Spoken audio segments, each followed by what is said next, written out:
Channel उदय general take. आशा करता हूँ कि आप सब हेल्दी और वेल्दी रहे, स्वस्थ रहे।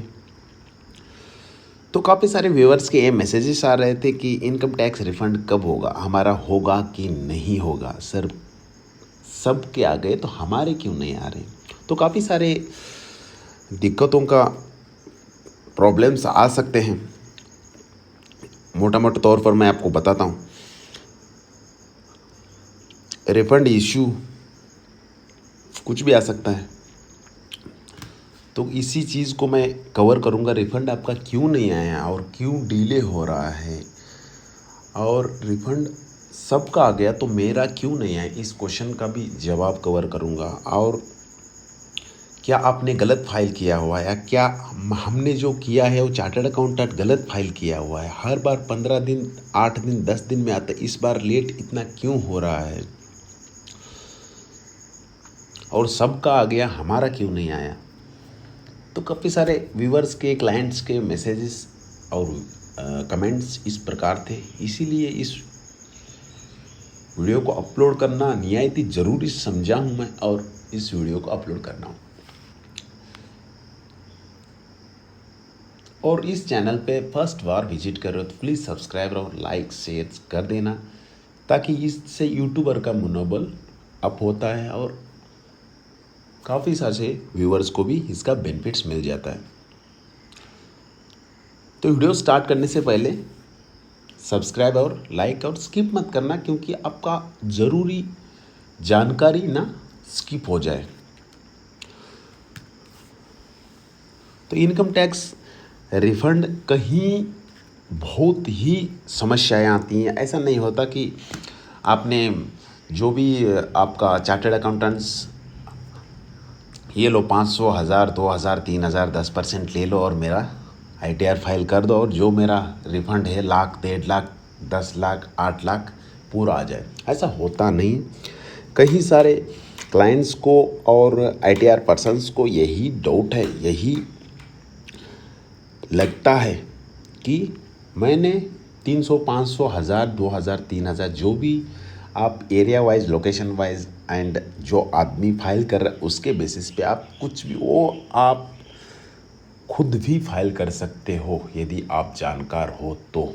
अदरवाइज चार्ट एक्सपर्ट से या CA चार्टर्ड अकाउंटेंट से बेनिफिट ये रहता है करने से कि क्योंकि आप अकेले का फाइल करोगे और वो हज़ारों फाइल करता है, और उसको पता है कि करना क्या है और कैसे होता है। इसीलिए हर कोई दूसरे के कंधे पे बंदूक चला के फाइल करना चाहता है, क्योंकि दूसरे का फाइल करेगा, खुद का नहीं करेगा, और गाइड अलग सा करेगा। और रिफंड आया होगा तब भी, नहीं आया होगा तब भी सबको बताते घूमेगा कि मेरा रिफंड आ गया। और जो दूसरे authorised ITR tax representative adviser, otherwise tax experts, otherwise यानी वे चार्ट जानकार जो भी हो सकता है, या डायरेक्टली इनकम टैक्स डिपार्टमेंट को रिफंड सेक्शन में 1000 बार कॉल करने से कुछ होता नहीं है। और आप जो टैक्स आपका फाइल किया है उसको भी 100 बार कॉल करने से कोई भी इसका बेनिफिट नहीं है, क्योंकि रिफ़ंड आपको कई सारे वीडियोस में इसी के ऊपर और इसी के मेन पॉइंट पे बताया गया हूँ। फर्स्टली इसमें होता है restricted refund.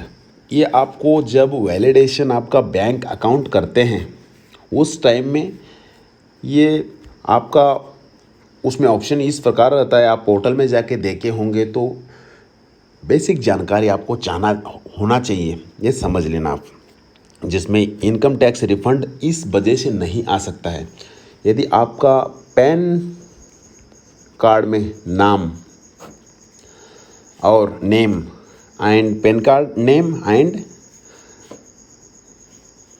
Bank account name, account name में कुछ वर्ड्स मिसिंग, कुछ लेटर मिसिंग, या first name, last name, middle name as per your PAN card that not matching in your bank account, that time ये आपको red colour में show करेगा portal में।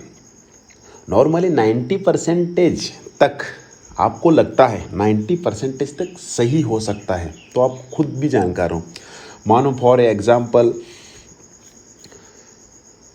जयदीप सिंह है, यदि पैन कार्ड में जयदीप सिंह है और बैंक अकाउंट में जयदीप सिंह है तो कोई दिक्कत नहीं आएगा। यदि जयदीप इनका फर्स्ट नेम हो गया और सिंह इनका लास्ट नेम हो गया, अदरवाइज इनका फादर का नाम जो भी है राज मानो, जैसे राज है, जो पैन कार्ड में जयदीप राज सिंह हो गया, बैंक अकाउंट में जयदीप सिंह हो गया, तो एक्सेप्ट है। इस केस में आपका रिफंड आ जाएगा। अदरवाइज इधर जयदीप सिंह है और जयदीप आर है तो डाउट में आ जाएगा।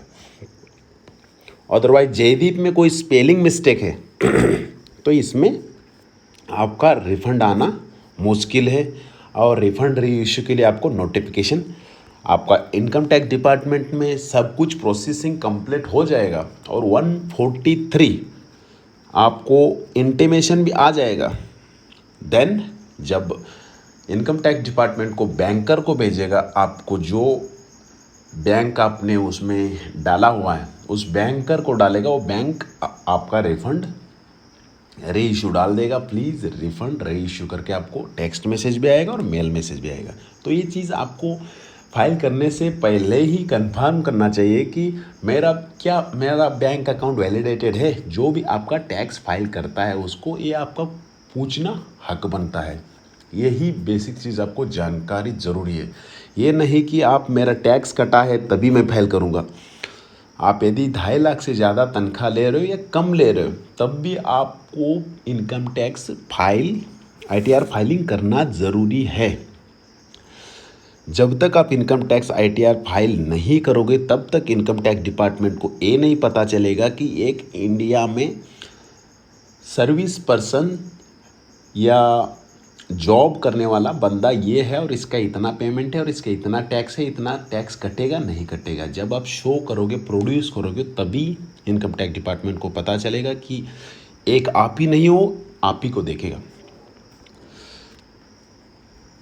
अदरवाइज ये हो गया फर्स्ट कवर आपका नेम का बैंक में और पैन कार्ड में एरर होने से ये आता है।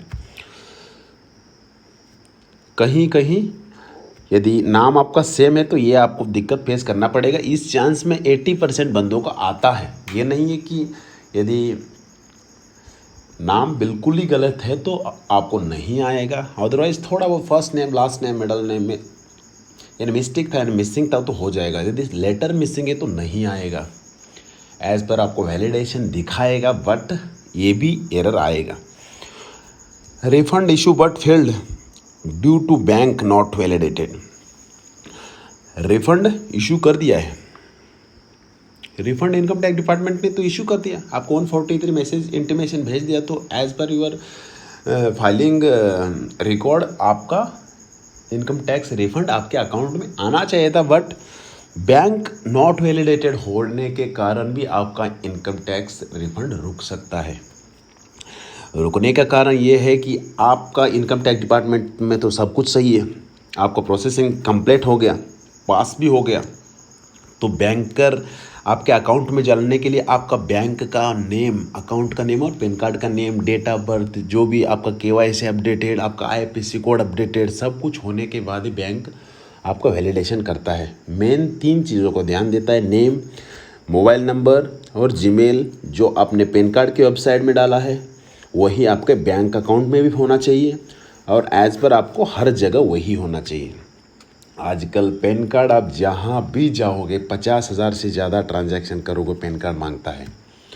अदरवाइज़ आप 2 व्हीलर ले रहे हो तो मांगता है, कार ले रहे हो तो मांगता है, इंश्योरेंस बनाओगे तो मांगता है, आप जॉब कर रहे हो तो वहाँ मांगता है, आप कहीं भी ज्वाइनिंग जाओगे वहाँ मांगता है। कहीं भी एक पैन नंबर ऐसा है कि आपको आधार से भी इम्पोर्टेंट चीज़ें, आधार से तो कुछ नहीं हो रहा है, वो सिम लेने के लिए इधर उधर ये पैन कार्ड को वैलिड आईडी प्रूफ भी माना जाएगा। अभी इस साल से स्टार्ट हो गया। पैन कार्ड फाइनेंशियल मैटर को रिलेटेड करता है तो फाइनेंशियल मैटर रिलेटेड करता है तो आपको इसको सही कराना आपका कर्तव्य है, आपका ड्यूटीज़ है। अदरवाइज़ ये वैलिडेटेड तभी दिखाएगा और फील्ड होगा, कंपलसरी डेफिनेट होगा आपका पैन कार्ड। यदि इनकम टैक्स पोर्टल में या जो चार्टर्ड अकाउंटेंट आपको बोलेगा प्लीज़ आपका बैंक में अपडेट कराइए, तो आप वो खुद नहीं बोल रहा है, वो अपनी मर्जी से नहीं बोलता है, आपका वैलिडेटेड नहीं होता है पोर्टल में फाइल करते समय, वो सबमिट ही नहीं होता है। और यदि आप बोलोगे सबमिट ज़बरदस्ती, तो ज़बरदस्ती हो जाता है, उसका कोई फ़ायदा नहीं। बट चांसेस बहुत कम रहते हैं, 50% से कम ही चांस रहता है कि रिफ़ंड आए। आपका बैंक में है तो ऑटोमेटिक फील्ड होने के बाद कोई, यदि फर्स्टली आपका इनकम टैक्स डिपार्टमेंट रिलीज़ करता है रिफ़ंड, तो आपको 10 से 15 दिन या जब भी आएगा फोर्थ आएगा। अदरवाइज रिफ़ंड री इशू डालोगे तो 7 वर्किंग आवर्स के अंदर आ सकता है, वर्किंग डेज़ के अंदर। बट कभी कभी 180 डेज़ भी ले लेता है। तो प्लीज़ कृपया, यदि रिफ़ंड री इशू आपने डाला होगा तो प्लीज़ वेट करिए। कंप्लेंट डालेंगे तो और खिंचते जाओगे, रिफ़ंड आने के बजाय आपको नोटिस ना आए। बाकी तीसरा कवर करता हूँ मैं वीडियो को ना लंबा करते हुए। Refund issue but not credited in bank account, all formality checked. ये भी सही है, refund issue but income tax department से रिफंड आपका इशू हो चुका है बट आपके बैंक में रिफ्लेक्ट नहीं हुआ है, ऑल फॉर्मेलिटी चेक किया हुआ है। तो इसको ये ऐसा मत समझिए कि आज कर दिया तो 143 मैसेज आज आया है तो ये या 72 घंटे में आएगा, ये 2 घंटे में आएगा, ऐसा नहीं होता है। ये कभी कभी थोड़ा ज़्यादा टाइम भी ले लेता है, क्योंकि सर्वर के वजह से ही चलता है और सब कुछ पास होने के बाद ही होता है। तो कभी कभी ये 15 दिन, 10 दिन, 20 दिन तक भी लग सकता है। इसका मिनिमम टाइम है 1-2 दिन, मैक्सिमम है 7-8 दिन, 10 दिन के भी अंदर भी आ सकता है। उनको थोड़ा डाउट लगा उधर ही उसको आप वो रिफंड री इशू में डाल देंगे। थोड़ा भी आपका पैन कार्ड में नेम या और कोई डेट ऑफ बर्थ का करेक्शंस और आपका बैंक अकाउंट का वैलिडेशन या तो केवाईसी अपडेटेड नहीं है, सिग्नेचर अपडेट नहीं है, जो भी आपका या तो पैन कार्ड अपडेट नहीं है। कई सारे व्यूवर्स के क्वेश्चंस ये है क्लाइंट्स के कि पैन कार्ड, ये डायरेक्ट बोलेंगे कि भाई साहब बैंक अकाउंट ओपन ही नहीं होता है पैन कार्ड से। तो आप ज़्यादा जानकार हो, इनकम टैक्स डिपार्टमेंट भी आपसे 300 गुना जानकार है। तो आपने कहीं अकाउंट ओपन कराया होगा, उसको कहीं ट्रांसफ़र किया होगा, तो आपका बैंक अकाउंट अभी भी इनकम टैक्स डिपार्टमेंट में या ऑनलाइन में वहीं चल रहा होगा। ये है दिक्कत। हर आदमी क्वालिफाइड समझता है, हर आदमी अगले वाले को ये समझता है कि मैं ही क्वालिफाइड हूँ, लेकिन क्वालिफाइड होने से भी नहीं चलता है। रूल्स रेगुलेशंस तो आपको सिस्टम के फॉलोज करना ही पड़ेगा, आप मानिए ना मानिए। बट ये दिक्कत जब भी आता है आपका बैंक में पैन कार्ड नहीं है, अदरवाइज़ आपका बैंक में अपडेटेड नहीं है, आपका केवाईसी, आपका सिग्नेचर, आपका मेल, आपका मोबाइल नंबर, आपका नेम का करेक्शंस, ये सब डिपेंड करता है कितना एक्टिव क्लाइंट है। क्योंकि कई सारे व्यूवर्स के ये भी मैसेजेस आए कि हमने तो उससे फाइल करा लिया, हमने तो इससे फाइल करा लिया, वो तो 10 दिन में आता था, वो तो 15 दिन में आता था। बोलने में और करने में बहुत फ़र्क होता है।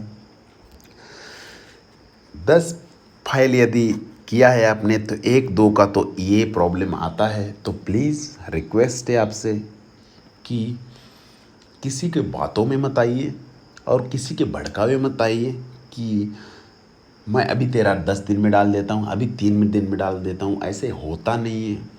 आप जो चार्टर्ड अकाउंटेंट आपका जो डील कर रहा है, या तो भरोसा रखिए या तो उसका रिकॉर्ड देखिए पिछले 5-10 साल का, फिर आप डिसीजन लीजिए किससे फाइल कराना है या मैं खुद करना है। और खुद फाइल करके रिस्क मत लीजिए।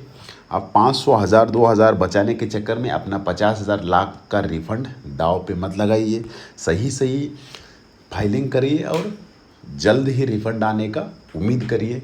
अदरवाइज़ कोई ये नहीं बोल सकता, इनकम टैक्स डिपार्टमेंट खुद नहीं बोलता कि आज मैंने फाइल आपने कर दिया सबमिट तो 4 दिन में डाल देता हूँ, 15 दिन में डाल देता हूँ, 20 दिन में डाल देता हूँ। कहीं कहीं व्यूअर्स के ये मैसेजेस है, कमेंट्स है, पैसे की बहुत ज़रूरत है, कब आएगा, मेरा बच्चे का ऑपरेशन करना है, या मेरे बच्चे का फ़ीस या बच्चे का एडमिशन करना है, आपके वजह से डिले हो रहा है, या जो मेरा चार्टर्ड अकाउंटेंट कर रहा है उसके डिले हो रहा है। पिछले बार तो मेरा 8 दिन में आया था, 4 दिन में आया था।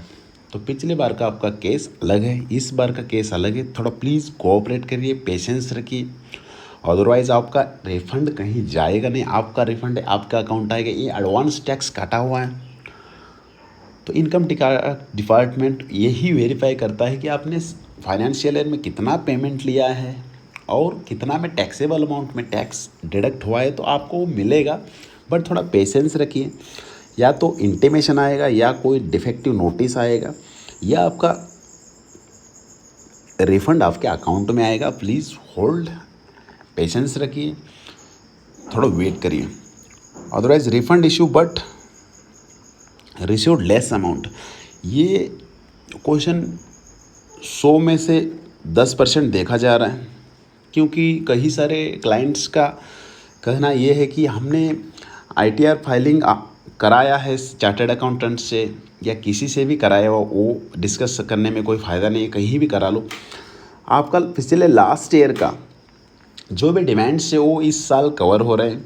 तो आपने कहीं से फाइल कराया होगा कि आने के बाद, रिफ़ंड आने के बाद आपका मैं प्रोसेसिंग फ़ीस देता हूँ, या आप जो बोल रहे हो वो जो परसेंटेज वो देता हूँ, या आप जो भी बोला है वो देता हूँ, उन्होंने नहीं दिया है।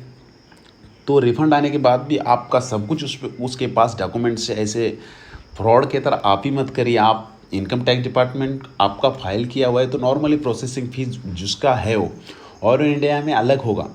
कहीं डॉक्टर 10,000 में भी ऑपरेशन करता है बड़ा सा बड़ा, कहीं 10 करोड़ में होता है।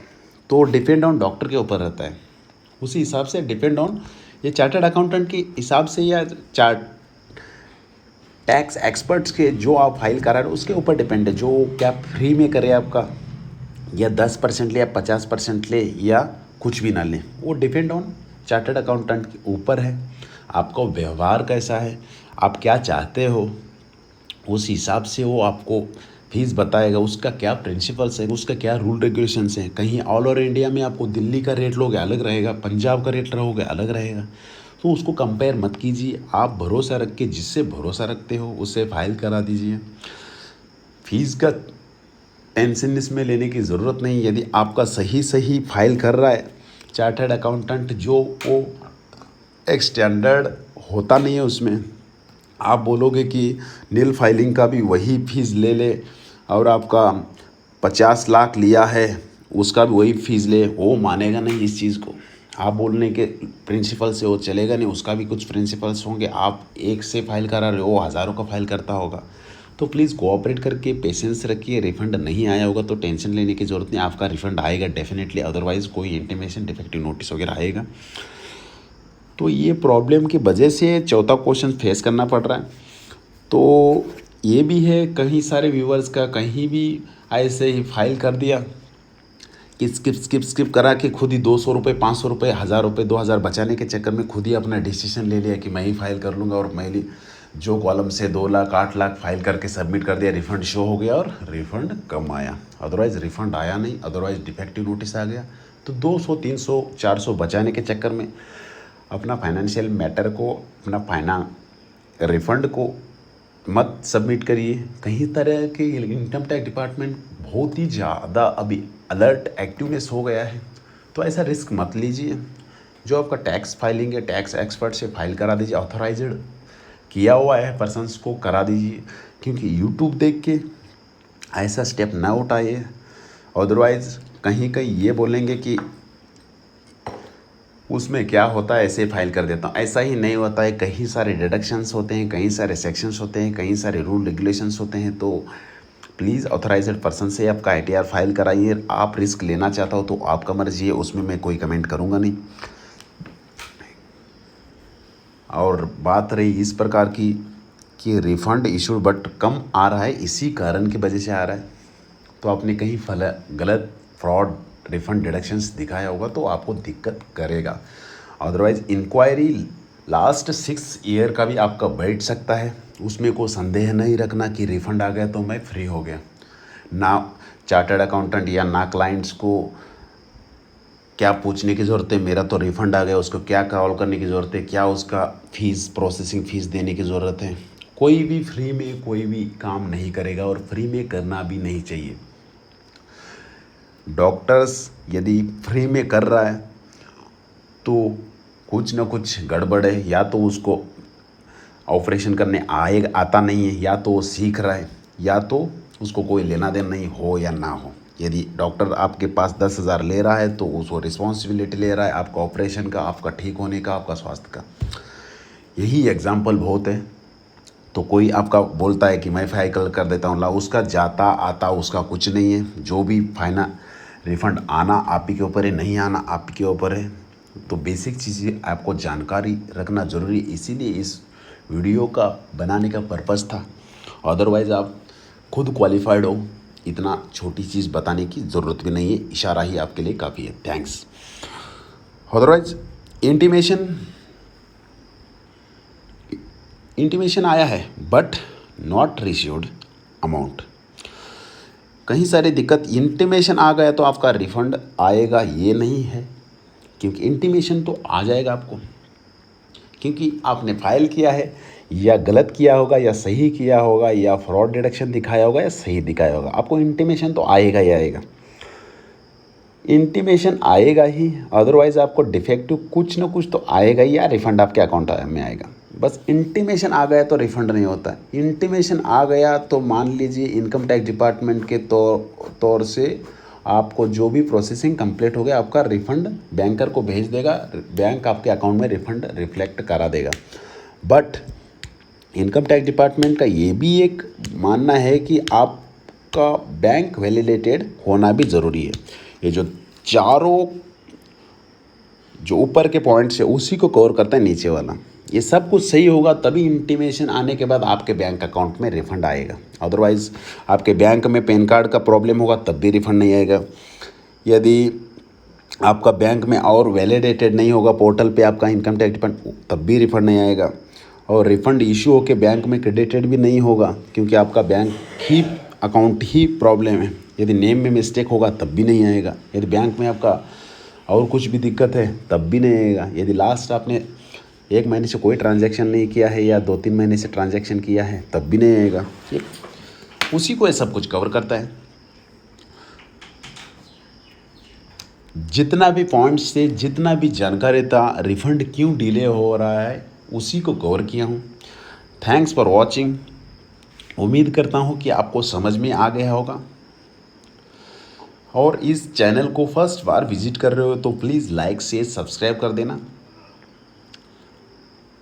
और मैक्सिमम से मैक्सिमम जिस बंदे का रिफ़ंड आया नहीं है उसको शेयर फॉरवर्ड रख दीजिएगा।